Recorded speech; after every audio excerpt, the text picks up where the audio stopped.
Halo Sobat Mistis, kembali lagi di Ngerupi Mistis.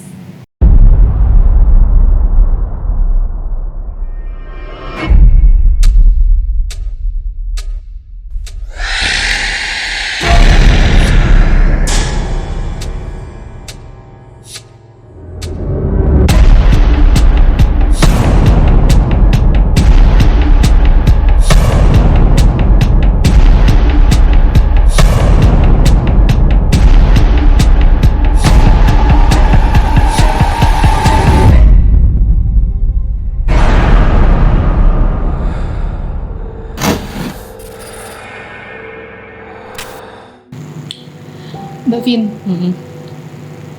aku mau cerita, tapi ini ceritanya termasuk mistis apa bukan?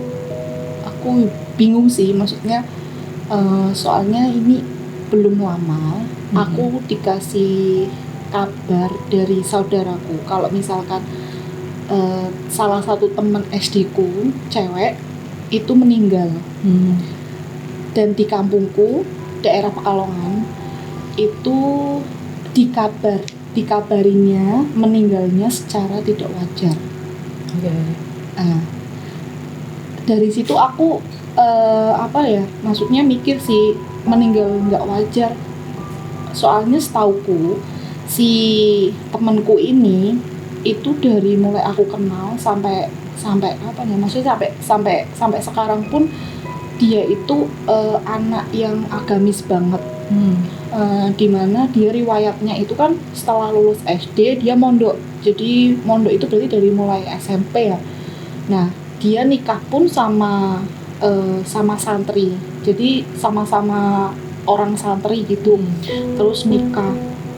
Nah kabarnya itu meninggalnya nggak wajar karena dia sakit. Ya, jadi aku ya nggak tahu pastinya. Cuman dari kabar-kabarnya itu sakitnya itu nggak lama. Jadi nggak ada riwayat sakit apa-apa. Misalkan mungkin sakit gula atau apa, dia tuh nggak. Cuman dia ngeluhnya itu sakit perut, di bagian perut. Setelah itu jadi perutnya itu lama-lama jadi membesar. Terus kan mungkin kan dari orang kampung kan mungkin karena sakit perut jadi ya dianggapnya kan biasa kan. Terus ceritanya itu diobatin dulu kan di daerah tempatku kan, mungkin diobatin ke dokter atau ke puskesmas, aku kurang tahu. Tapi belum lama dia ngeluh sakit perut itu nggak ada 1 tahun lah, mungkin sekitar berapa bulan langsung dirawat di rumah sakit. Nah yang anehnya itu dirawat di rumah sakit kan mesti ada yang gantian jaga lah ya. Nah ini ceritanya itu tetangganya, jadi tetangganya temanku yang meninggal ini itu jadi yang jagain, maksudnya jadi yang jagain malam. Karena dari keluarganya sendiri aku nggak tahu ya, maksudnya dari keluarganya itu mungkin di rumahnya ada yang jagain anaknya, karena waktu temanku meninggal itu anaknya 2 masih kecil ya, mungkin masih seumuran Kaira lah ya, umur 1 tahun. Iyalah, umur 1 tahun. Jadi kan mungkin neneknya itu jagain anaknya. Nah si suaminya mungkin kan jagain siang atau malam, kurang tahu. Yang penting pokoknya malam itu tetanggaku, namanya siapa ya, dia pokoknya namanya Siti lah ya, namanya Siti. Si Siti ini jagain si temanku malam Yang sakit. Nah posisinya kan di rumah sakit tengah malam. Ini aku juga ada kabarnya, itu dikabarin sama saudaraku yang cerita itu si Sitinya sendiri. Jadi si Sitinya ini nungguin temanku di rumah sakit malam. Ketika tengah malam ceritanya itu mungkin sekitar jam 12-an ke atas, itu dia lagi mau tidur, persiapan mau tidur. Terus katanya ada suara kayak apa ya, kayak orang masuk gitu. Nah, orang masuk, dia kan mau tidur, jadi kan masih sadar lah ya, posisinya masih sadar, terus kayak ngintip-ngintip siapa yang datang, siapa kayak gitu. Terus ternyata dia bilangnya yang datang itu sosoknya kayak apa ya, pakaiannya itu kayak pakai jarit, orang cantik pakai jarit, terus juga kayak orang penari gitu loh, kayak apa ya, penari ronggeng kayak gitulah pokoknya, pakai jarit, pakai sinden ya. iya, sinden.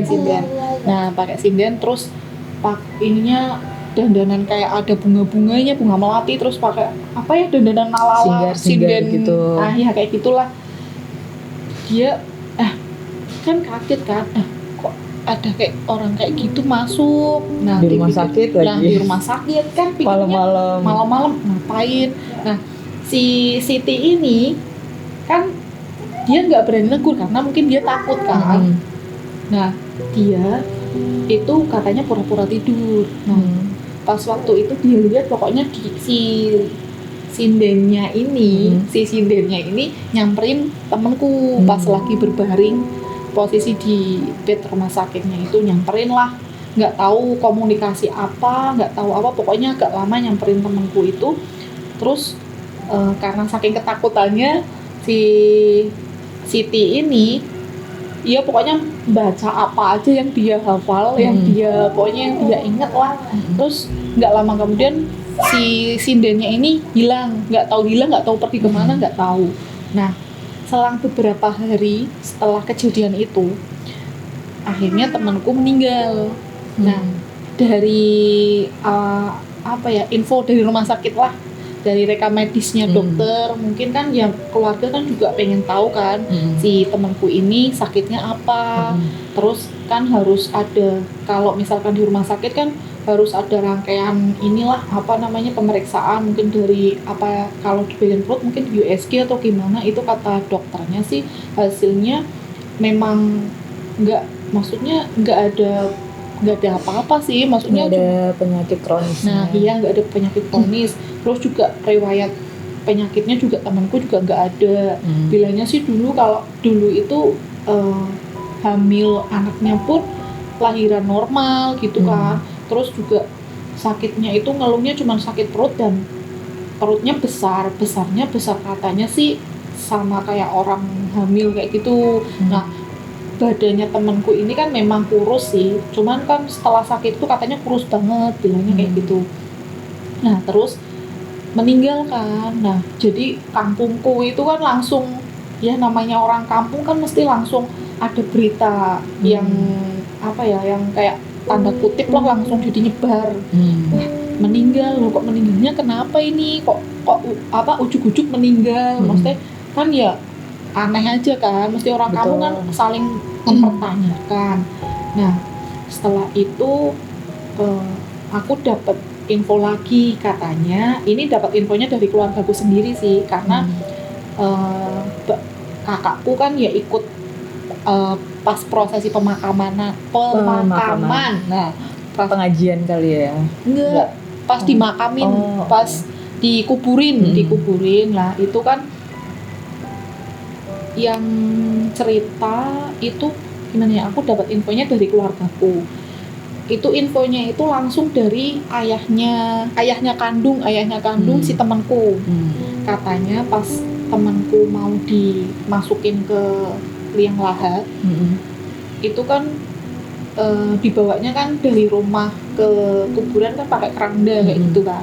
Nah, itu yang lihat itu ayah kandungnya. Jadi lihat ada ular keluar dari kerandanya itu. Jadi posisinya itu yang lihat cuman ayah kandungnya aja, yang lain yang hadir di situ tuh yang nggak ada yang lihat kayak gitu. Yang lihat cuman ayah kandungnya.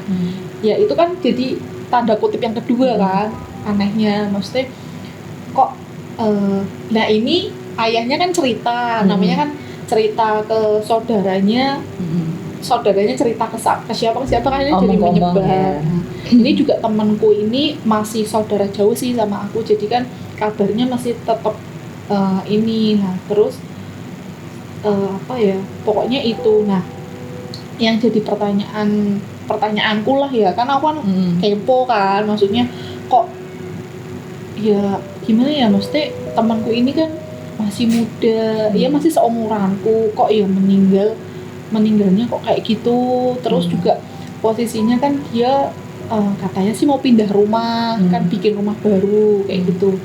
Baru dengar dia itu bikin rumah, mau pindahan. Jadi itu 1 bulan sebelum dia pindahan dia meninggal kayak gitu. 1 bulan kayaknya. Nah kan akhirnya kan aku kepo kan, tanya-tanya sebenarnya itu kenapa kok sampai kayak gitu. Nah ternyata si suaminya temanku ini itu kan dia kerja di kalau di Pekalongan itu apa ya, kayak usahanya itu kayak usaha batik kan, batik Pekalongan. Garment ya, retail lah ya. Iya. Retail. Nah di Pekalongan itu ada kayak sultannya Pekalongan lah, sultannya Pekalongan dia bikin usaha kayaknya sih batik mungkin ya, batik atau apa, pokoknya usahanya itu besar lah intinya, usaha yang gede lah itulah. Si suaminya temanku ini ikut, maksudnya jadi karyawannya dia lah, ikut. Setauku dulu sebelum menikah si suaminya ini nggak direstuin sama keluarganya si temanku. Keluarga yang cewek. Iya, keluarganya temanku lah.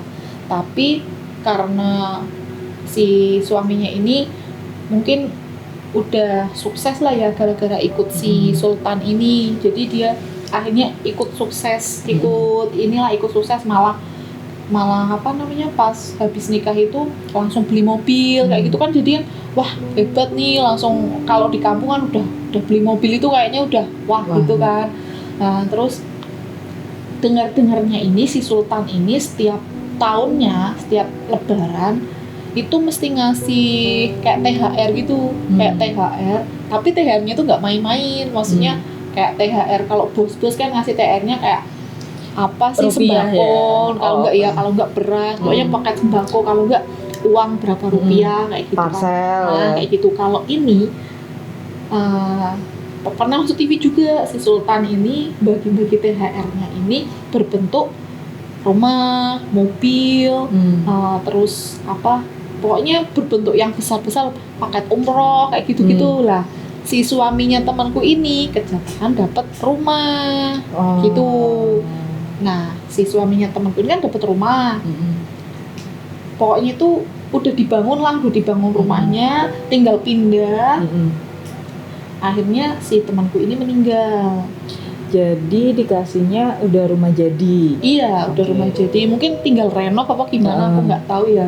Terus apa namanya, posisi meninggalnya ini berarti kan rumahnya udah siap huni kan. Nah, siapa namanya, akhirnya kan orang-orang kampung kan jadi apa ya, kayak jadi mencurigai lah, maksudnya kok ya, maksudnya dia baru beli rumah, baru dapat rumah, kok ini kok meninggal kayak gini. Pasti kan langsung wah ini ada apa-apa nih kayak gitu, udah ada apa-apa. Tapi kan yang jadi bingung kan si suaminya ini kan orang santri, lulusan pondok pesantren, maksudnya sama-sama orang santri. Ya nggak tahu sih ya, maksudnya kita yang nggak tahu, maksudnya yang nggak tahu kebenarannya seperti apa. Cuman yang aku tahu dari kabarnya ini ya meninggalnya kayak gitu. Terus dia apa namanya baru dapat THR berupa, nggak main-main lah, THR-nya berupa seperti itu. Jadi kan mesti kan langsung orang berpikirannya kan ini ada apa, maksudnya apalagi kan di daerah Pekalongan itu gimana ya, setauku daerah Pekalongan itu orangnya gengsi-gengsian, maksudnya kalau misalnya tetangganya ini jadi pengen ini kayak gitu. Ini masih apa ya, masih maunya di aku-akuin aku bisa, terus ini juga aku lebih mampu apa gimana. Iya, jadi pokoknya misal nih tetangganya beli apa ya yang sekarang lagi ngetren tuh motor yang NMAX, besar, NMAX. PCX, Oh, PCX yang tangga sebelah langsung panas, harus beli ini. Nah, dari maksudnya pengalamanku dari aku kecil itu kalau daerah Pekalongan itu banyak banget yang kayak apa ya, kayak apa sih yang kayak pesugihan gitu loh Mbak. Maksudnya kayak di Pekalongan, cuman aku yang nggak tahu bentuknya seperti apa, cuman selentingan dari aku kecil itu mesti kalau misalkan dikasih makan sama orang, misalkan dari tetangga kampung lah, jangan dimakan, nanti kamu jadiin tumbal kayak gitu. Nah, itu tuh kalau dari aku yang udah biasa hidup di kota Mbak, itu pernah dengar mitos kayak gitu. Maksudnya apa yang dikasih orang atau lawan kampung apa sebelah kampung itu tuh kalau sebelum makan dilangkahin, ada yang kayak gitu kan, dilangkahin 3 kali biarin kamu nggak kenapa-napa, maksudnya kayak celaka atau sakit apa gimana. Nah itu ternyata bener ya, maksudnya masih di mitos itu terjadi di daerah kampung itu tuh bener. Oke. Soalnya yang aku lihat itu ada benernya, maksudnya walaupun nggak semuanya apa sih besek ya bilangnya, besek yang dikasih orang-orang itu bisa jadi perantara, yaitu tadi istilahnya bilangnya itu kayak sejenis santet atau enggak tumbal. Karena setauku yang namanya apapun pemberian itu kan bisa didoa-doain, bisa dibawa ke dukun, bisa dibawa ke ranah-ranah yang istilahnya itu bisa bikin orang celaka, itu bisa. Dan mungkin yang dialami temennya Mbak ini, menurut aku dia tidak melakukan hal yang buruk, tapi dia jadi imbas orang yang berniat buruk. Soalnya ya aku nggak berani suzon juga ke apa ya Sultan Pekalongnya atau Sultan Pekalongannya itu, cuman yang aku lihat track recordnya kebanyakan orang yang kayak gitu pasti ditanya dengan kenapa istilahnya yang kena istrinya, kenapa nggak suaminya yang kerja langsung. Soalnya setauku pasti si suami juga mengetahui itu secara nggak langsung seharusnya, walaupun itu menyadarinya mungkin pas sudah sakit apa sudah tiada apa gimana. Soalnya apa ya, buat menuju dia dijadikan tumbal si istri berarti kan seharusnya suami sudah kayak ngebaca ya, misalnya kok aku semenjak kerja sama ini sakit istriku, terus aku pas dikasih rumah istriku benar-benar langsung dibikin yang langsung cepat banget nggak ada, terus dengan pola sakit yang benar-benar mendadak, terus nggak wajar istilahnya, nggak wajarnya kan di medis pun nggak ada. Kayak maksudnya gitu sih, nggak kelihatan benar sakit parahnya seperti apa. Kenapa aku berani garis merahin itu pesugihan apa itu tumbal, karena lewat tadi yang pernyataan bapaknya sendiri, temanku ini. Nah itu kan bilang ada ular di kerandanya yang keluar. Nah setauku makhluk apapun yang di dalam keranda dan nggak ada wujudnya, nggak semua orang lihat kan posisinya, itu tuh bisa dikatakan sebenarnya itu penggambaran dari si jenazah atau arwah ini yang diambil oleh makhluk itu. Oh gitu. Soalnya yang aku sering lihat itu kayak jenisnya perempuan yang tadi itu kan dikatakan kayak sinden, dia pakai singgar, penari dan segala macam, pakai adat orang dulu lah ya, perempuan-perempuan orang dulu, era dulu itu memang kayak siluman ular atau siluman yang dikatakan roro itu emang bentuknya seperti itu. Cuman mungkin ada yang kalau emang wujud aslinya ular ya pasti setengahnya ular. Nah tapi biasanya kalau orang dulu kan bilangnya kalau dia jadi tumbal itu jenazahnya ditukar sama kedebok pisang, itu bisa juga. Cuman karena bapaknya itu diliatinnya pas di kerandanya, berarti kan itu adalah penglihatan dari makhluk ini ngambil si arwah mbaknya mungkin. Jadinya aku soalnya setauku yang nggak wajar itu kan dari cerita bapaknya. Kok aku ngeliat ular, Iya. padahal yang lihat Yang bapaknya lain, doang, yang lain tuh nggak lihat. Terus aku tertarik sama yang besek itu sih, maksudnya hadiah. Karena setauku ya mungkin sultan-sultan yang lain kalau ngasih hadiah nggak main-main, nggak ada maksud apa-apa. Tapi kalau sampai ada korban dan itu mungkin nggak terjadi di temennya Mbak sendiri, atau mungkin ada berapa orang dan segala macam, ya itu bisa dikatakan itu tumbal. Karena yang di garis merahin itu, tumbal itu nggak harus yang namanya disantet secara langsung. Itu bisa lewat apapun. Air putih itu lebih gampang, makanya kalau lagi sampai terusan dikasih sesuatu. Nah, makanya kalau orang dulu kan kalau dikasih apa-apa dilangkain 3 kali, biarin gak celaka atau gak kena apapun, ya kayak gitu sih Mbak. Dan mungkin itu yang terjadi di, sebenarnya kalau cerita kayak gitu aku dengar kan itu udah awamnya orang kampung ya. Rata-rata tuh udah hal-hal kayak gitu udah omong ke omong lah. Tapi karena menurut aku itu harus apa ya, digarisin merahnya itu lebih kayak ya wanti-wantinya nggak harus agamis sih Mbak. Maksudnya kita perlu yang namanya agama, kita perlu, tapi seenggaknya rasional pun juga perlu. Maksudnya kayak misalnya dikasih sesuatu. Kalau kita kan di agamis baca doa dulu, ya nggak sih? Baca doa dulu, baru kita makan apa bingkisannya itu, apa beseknya itu. Tapi kalau rasionalnya adalah makan kan tinggal makan, tanpa kita berdoa apa gimana. Nah, buat bentengin agamisnya itu udah benar, misalnya berdoa dulu dan segala macam. Tapi buat buat rasional ya, lebih kayak manpowernya, kamu dikasih makanan kayak gitu langsung makan dan segala macam. Kalau emang nggak ada efek apa-apa langsung, berarti kan di makanan itu nggak ada apa-apa. Tapi kalau sampai itu merusak penyakit, dalam arti langsung sakit perut ya, misalnya sampai perutnya membesar dan segala macam, tapi dilarikan ke medis, nggak ada ritual sakit apa, hasilnya apa, ya itu balik lagi ke dunia sana, dalam arti kayak mistisnya itu. Soalnya setauku kalau memang itu ada racunnya, atau kan rasionalnya harus ada medisnya kan, maksudnya itu bikin sakit kah, keracunan kah, atau kelebihan dosis apa, atau ada kandungan apa, ya itu harusnya ada tertera secara rasional nyatanya medisnya. Tapi kalau itu nggak ada, berarti memang harus dilarikan ke ya pemikiran mistis tadi, benar. Cuman itu hanya bisa diobati selama yang mengerti mistis itu tadi kan.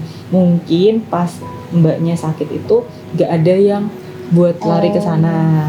Kurang tahu sih maksudnya. Padahal di daerahku kan ya kayak orang pinter-pinter gitu kan lumayan banyak sih. Maksudnya biasanya kalau misalkan ada yang sakit atau misalkan ada yang apa kesurupan atau apa, mesti kan ada yang bantuin lah kayak orang pinter kayak gitu. Tapi aku kurang tahu infonya kalau misalkan temanku ini diobatin secara non medis juga, aku nggak tahu. Setauku ya cuman infonya kayak gitu. Dan infonya dari temen ya, dari orang-orang kampungku lah, maksudnya si Sultan ini katanya sih memang kayaknya ada maksud lain kalau bagi-bagi THR ini, mesti ada selain korbannya temanku ini, katanya ada yang kena juga, maksudnya dikasih apa nanti saudaranya atau siapa juga meninggal atau sakit atau apa kayak gitu. Nah itu sebenarnya kan ini kan si suaminya temanku kan ibaratnya kan ikut sama si Sultan ini udah lama lah, udah dari sebelum dia nikah juga. Memang ininya apa namanya, perkembangannya dia dari mulai orang biasa yang maksudnya sampai langsung kaya langsung kaya, langsung bener-bener dulu yang nggak direstuin sama orang tuanya gara-gara maksudnya belum mapan lah intinya kan. Orang tua kan masih kan belum mapan, juga masih muda kayak gitulah.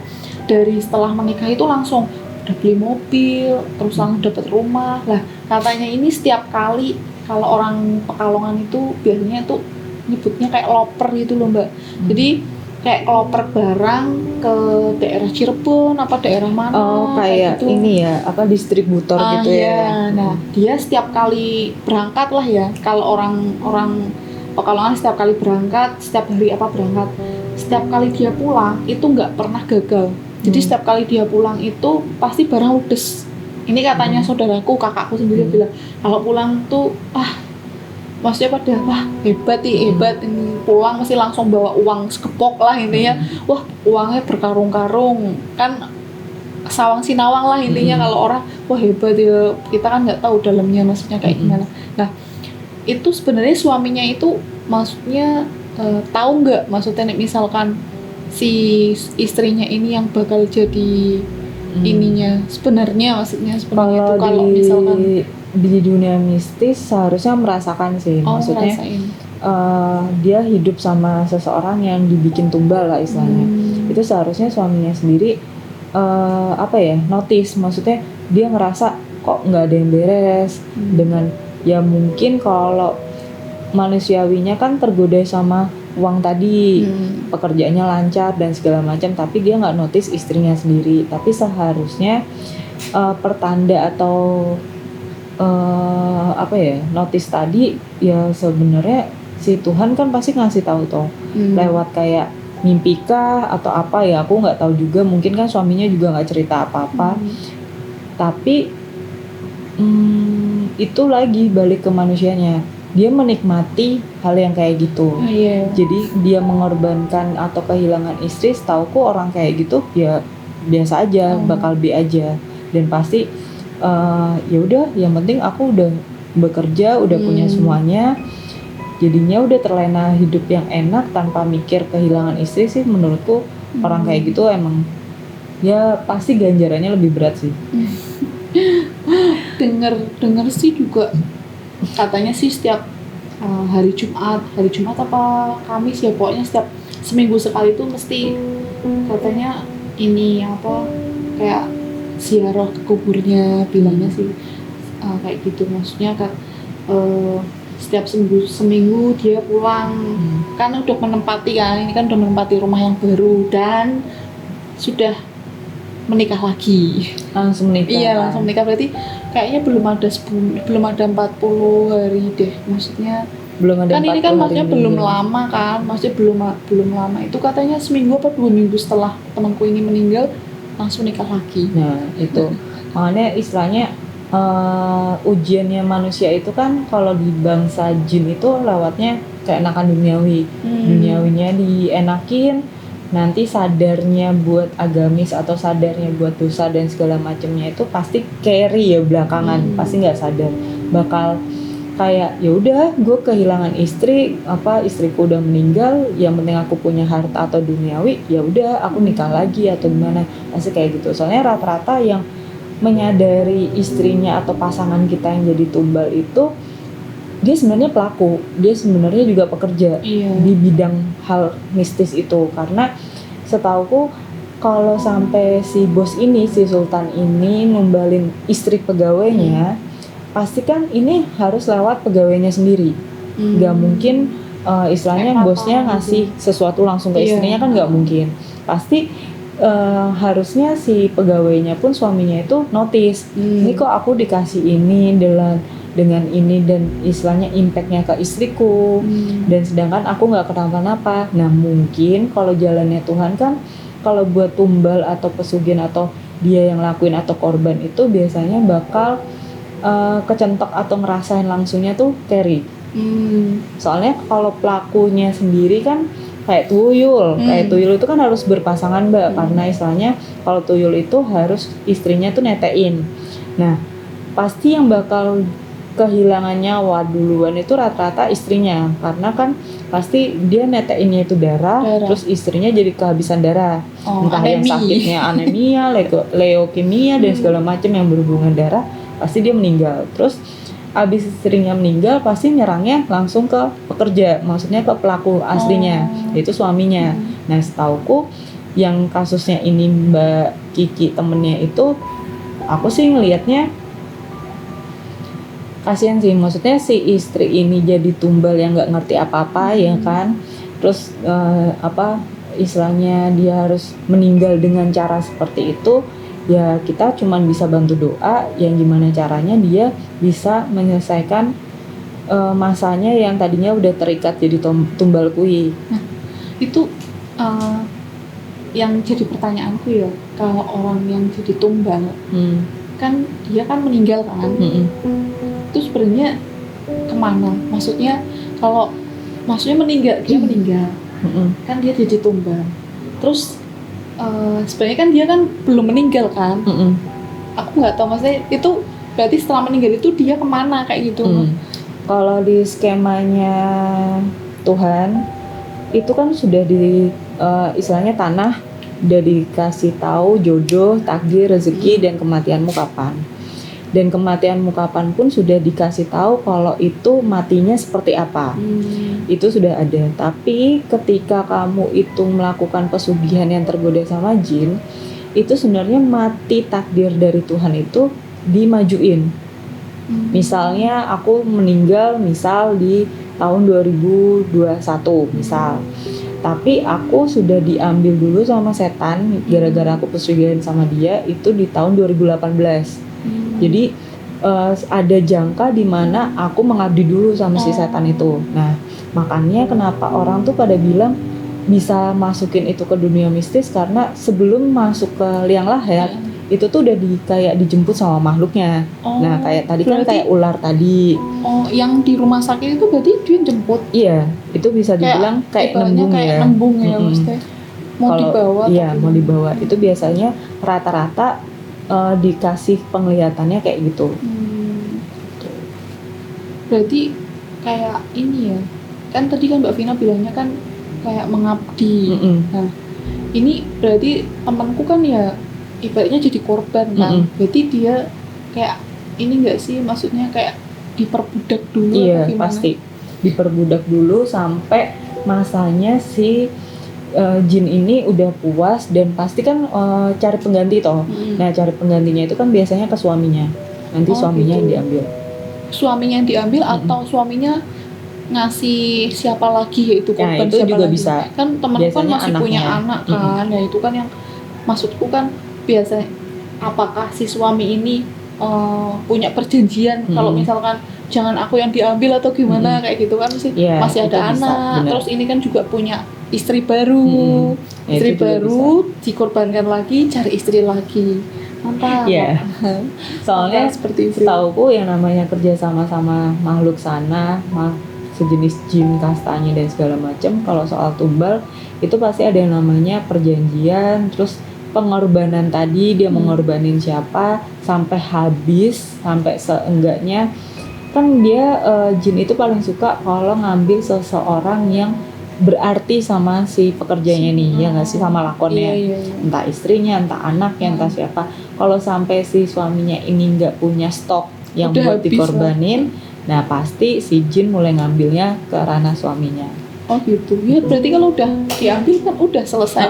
Terus hartanya ya itu biasanya buat bancakan orang-orang yang nggak ngerti, tapi biasanya ya hilang sih. Oh gitu, kalau misalkan udah maksudnya udah selesai, suaminya udah selesai, ini hartanya ini gimana, maksudnya kalau misalkan diwariskan ke siapa itu bakal berpengaruh? Kayak gitu. Enggak sih, kalau harta yang ditinggalin setauku nggak berpengaruh kecuali ada mandat perjanjian yang diwarisin sama keturunannya, itu bisa. Tapi kalau misalnya nggak ada mandat, misalnya nggak ada yang ya udah kamu ngambil aku tapi nanti perjanjian itu bakal berlangsung ke generasiku, itu bisa. Secara perjanjian antar setan itu bisa.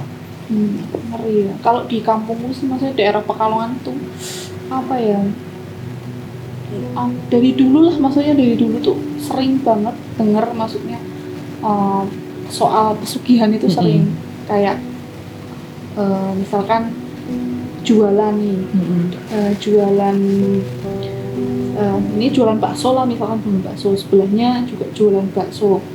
Ini kan mesti kan ada kayak persaingan bisnis lah kayak gitu. Oh, itu penglaris. Nah iya, maksudnya kayak gitu. Tapi kan itu kan sama-sama perjanjian sama setan kan, maksudnya sama-sama apa ya, sama-sama meminta sesuatu kayak instan minta ya, secara instan, minta kayak pingin kaya secara instan. Nah, apalagi maksudnya di daerah Pekalongan itu, maksudnya di daerah tempatku itu apa ya?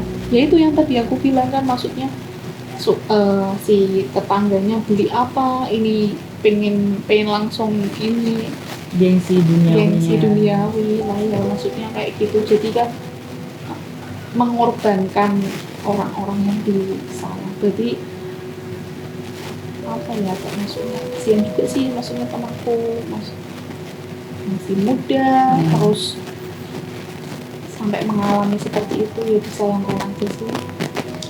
Kalau aku buat ngasih masukannya tuh buat menghindari hal-hal yang seperti itu, istilahnya kan dari temennya Mbak Kiki kan nggak ngerti apa-apa nih, kok sampai berdampak seperti itu. Kalau hitungannya tuh ketika kita ngalami seperti itu, tapi kita itu sudah berumah tangga, kuncinya itu minimal itu kan santet dulu. Santet itu kena kan pasti langsung personal. Dan kalau itu terus-terusan, itu nanti menyebar ke ranah keluarga di dalam rumah. Istilahnya makhluk yang sudah dikirim secara personal, yang sudah mendekami satu sisi manusianya, itu bisa berpengaruh sama semua keluarga di dalam rumah. Tapi ketika itu sudah masuk ke tumbal yang tadinya sudah menuju ke istri doang, dan suami tidak kena impact apapun dan anak juga nggak kena apapun, berarti kan dia emang menujunya ke satu orang nih, tumbal ini doang. Nah, jadinya menurut aku buat menghindarinya, yaitu tadi rasional dan berpikirnya ke sama-sama keluarga. Maksudnya kayak kamu istrinya sakit pasti respect banget toh, suaminya sakit respect banget, pasti kita bakal cross check kegiatan kita seperti apa, usaha kita seperti apa.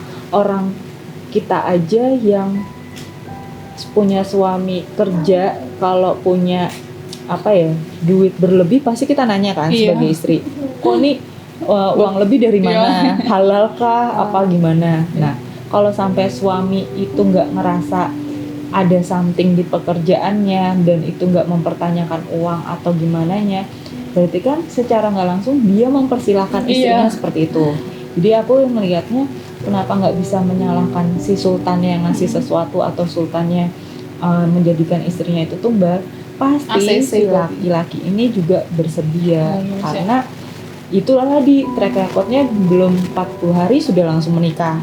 Terus kayak udah terlena yang namanya duniawi dan segala macam, dengan dia awalnya hidup susah.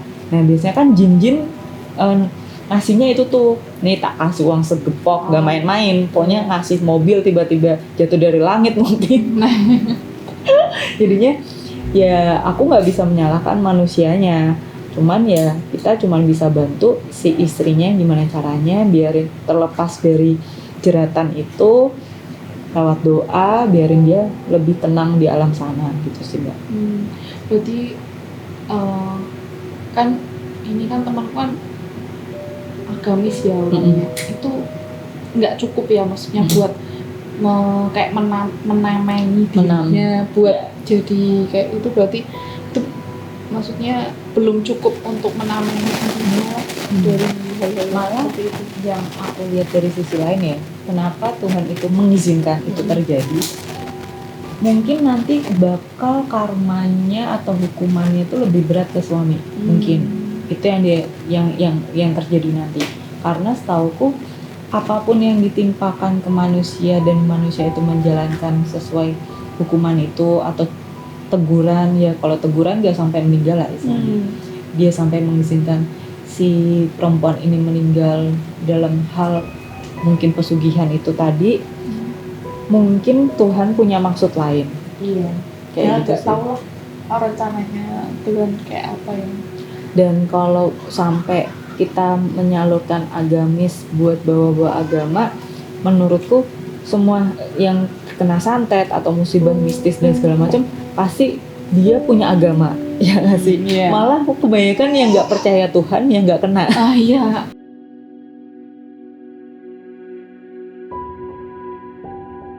Nah, sekian Rumpi Mistis hari ini karena bocil sudah bangun. Kirusuki. Dan ini si Kaira udah bangun nih. Buat sobat mistis yang mau cerita mistis bareng aku atau bareng di NPM di sini, bisa kontak di bio by WA atau langsung komen di konten ini videonya. Ditunggu guys. Dadah. Dadah.